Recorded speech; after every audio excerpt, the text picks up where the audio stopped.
आप सब जानते हैं कि 28 तारीख को उधमपुर में दो अलग अलग जगह पे बस में ब्लास्ट हुए थे। एक 28 की रात को लगभग 10:30 बजे और दूसरा 29 की अर्ली मॉर्निंग कोई 5:30 बजे के करीब। दोनों ही जगहों पे बस स्टैंड थे और जो रात को पार्किंग होती बसेस की, वहां पर बसेस उस वक्त लगाई गई थी। इत्फाकन ब्लास्ट के टाइम पे बस में सवारियां नहीं थी, मगर बगल में कुछ लोग, एक दो जो बस में होते हैं, उनको हल्की फुल्की लगी थी। मुझे ये बताते हुए खुशी हो रही कि ये ब्लास्ट का केस बहुत ही कम समय में उधमपुर पुलिस के ऑफिसर्स ने एडीजी साहब की क़यादत में वर्कआउट किया है और इसमें जो दोषी है उसको पकड़ लिया गया है। पूछताछ के दौरान उसने अपनी इन्वॉल्वमेंट तस्लीम की है, मानी है, और ये चीज़ें भी पता चली हैं कि ये ब्लास्ट जो किया गया उसमें जो आईडीज इस्तेमाल हुई वो कहाँ से आई, कैसे आई, किसके कहने से आई। मैं थोड़ी सी तफसील जो स्पेसिफिक इस केस में है चाहूँगा कि एडिशनल डीजी जम्मू आपके साथ शेयर करें, और उसके बाद अगर आपके कुछ सवालात होंगे तो उन सवालात का जवाब देंगे।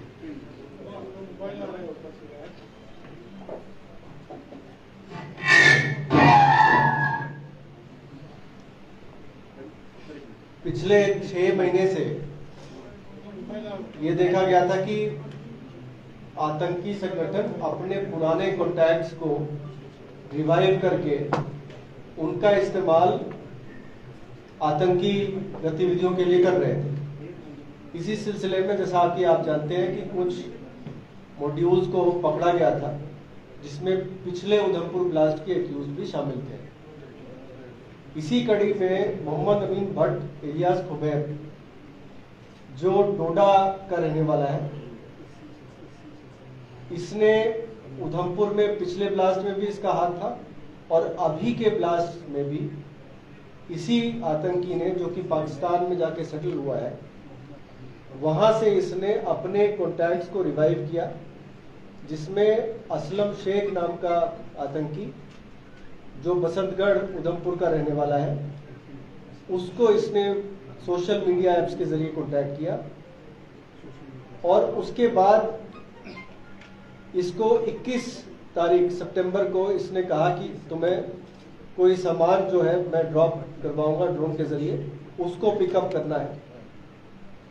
24 तारीख को 23 और 24 की दरमियानी रात को असलम शेख दयालचक के एरिया में आके खुबैब के कहने पे उसके बताए गए लोकेशन पे जाके आईडीज की कंसाइनमेंट पिक करता है, जिसमें 3 स्टिकी बॉम्ब्स और 4 दूसरे किस्म के नए किस्म के आईडीज उन्होंने भेजे थे। ये वो रिसीव करता है और अपने घर ले जाता है। 27 तारीख को इसको खुबैब का आदेश आता है कि आपने एक हाई प्रोफाइल मिनिस्टर की विजिट है, उसके पहले आपने किसी सूटेबल लोकेशन पे आईडीज फिक्स कर देना है। तो असलम शेख अपने घर से निकलता है, बसंतगढ़ से रामनगर की तरफ आता है और उसी बस में रामनगर में उतरने के बाद वहां के नजदीक के बाथरूम में जाके 2 आईडीज को एक्टिवेट करता है। एक आईडी जिस बस में वो आया था, रामनगर में उतरा था, उस बस में लगाता है पीछे की तरफ, और दूसरा रामनगर के से जो उधमपुर गाड़ी आ रही थी उसमें लगाता है। 2 आईडीज ये लगाता है। इस पे तफसील से इंस्ट्रक्शंस पास किए गए थे खुबैब के द्वारा, जिसमें उसको बताया गया था आईडी को असेंबल कैसे करना है, एक्टिवेट कैसे करना है। 6 किस्म के टाइमर्स उसको बताए गए थे कि 3.5 मिनट से लेके 14 घंटे की टाइमर उसको जो स्विच अवेलेबल था उस पर 4-5 किस्म के वो ऑन ऑफ स्विच थे। उसकी परमुटेशन एंड कॉम्बिनेशन के जरिए ये अलग अलग किस्म की टाइमर्स को एक्टिवेट कर सकता था। तो इसने दोनों गाड़ियों में, एक गाड़ी में 7 घंटे की टाइमर और एक गाड़ी में 14 घंटे की टाइमर लगाई और उसको वहां रखने के बाद ये वापस बसंतगढ़ चला गया। मॉड्यूल से एक और जैश का मॉड्यूल जुड़ा हुआ था जो कठुआ बेस था, जिसमें जाकिर हुसैन नाम का शख्स, उसको गिरफ्तार किया है, मल्हार का रहने वाला है। और उसको फरीद नाम के आतंकी, जो पाकिस्तानी आतंकी था, 10-12 साल जेल काट के वापस पाकिस्तान गया था, वहां से इसने इसको एक्टिवेट किया था। उसकी गिरफ्तारी के बाद भी उसकी शिनाख्त पे एक स्टिकी बॉम्ब बरामद किया गया है। तो 2 जो मॉड्यूल्स थे, एक जैश का और एक लश्कर का, ये इस ऑपरेशन के जरिए इनको काबू कर लिया गया है और अब इस पे जैसे जैसे तफ्तीश चलेगी आगे की कार्रवाई की जाएगी। ये बेहद शर्मनाक बात है कि जो पाक नवाज फोर्सेस हैं, एजेंसीज हैं, वो जम्मू के अमन के माहौल को खराब करने के लिए और ख़ास तौर पे जब जहां पर कोई हाई लेवल विजिट हुआ